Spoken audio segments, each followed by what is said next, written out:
Yo mga idol, kamusta? Sports Talk PH nga pala. Ang plano ni Pacquiao, pag-usapan natin yan mga idol. Ngunit bago ang lahat ay huwag kakalimutang mag-subscribe at i-click ang notification bell button for more sports talk. So alam nga po nating lahat na nakatakda ng lumaban ng ating pambansang kamauman ni Pacquiao sa buwan ng Abril kontra sa Muay Thai and Kickboxing legend Buakaw Bancamek, kung saan paglalabanan ng dalawa ang WBC Legends belt. At nitong nakalipas na linggo lamang ay ibinunyag din ni Pacquiao sa Japan na magtutuo sila ng undefeated 5-division world champion Floyd Mayweather Jr. ngayong taon. Subalit hindi lang po pala yan ang mga planong gawin ng ating pambansang kamao.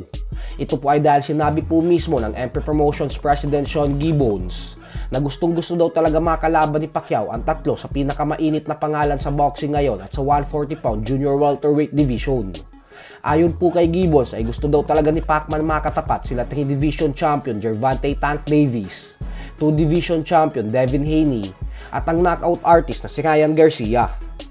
Handa naman ang bansang Saudi Arabia para ikasa ang mga laban na gusto ni Pacquiao.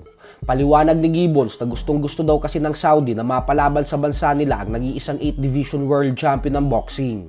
Sa dahilan na ito umano ang paraan nila upang mapanood na lumaban ng live ang nag-iisang Manny Pacquiao. Kaya naman magiging abala talaga si Pacquiao ngayong taon. Huwag din po natin kakalimutan na pinaplano din ni Pacman sumabak sa 2024 Paris Olympics. Pero sa lahat po ng mga pinaplano niya, ay tanging ang laban pa lang kay Buakaw Bancamek sa April 20 ang 100% kasado na talaga.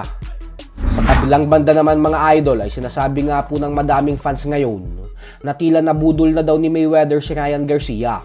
Kung atin po kasing matatandaan ay madalas sabihin dati ni Garcia sa publiko na ayaw niya umano kay Mayweather kasi wala naman daw espesyal sa taong ito. Sadyang marunong lang daw talaga magbenta ng mga laban kaya napakataas ng mga pay-per-view buys. Bukod dyan ay sinabi din ni Garcia dati na ayaw niya daw magkaroon ng career na katulad kay Mayweather kasi wala naman umanong respeto ang mga tao dito. Pero ngayon nga po ay tuluyan nang nagbago ang ihip ng hangin. Sa mga nakalipas na linggo po kasi ay madalas nang nakikita na magkasama si Garcia at Mayweather sa publiko, kung saan sabay itong nag-e-ensayo at magkasama ding gumigimik sa Las Vegas, Nevada. Inaasahan din na pagkatapos ng kontrata ni Garcia sa Golden Boy Promotions ni Oscar De La Hoya, ay agad na itong lilipat sa Mayweather Promotions. Ayon naman sa latest interview ni Garcia, ay sinabi po nito na may napakabait na puso daw ni Mayweather at talagang maaasahan mo umano ito sa lahat ng bagay.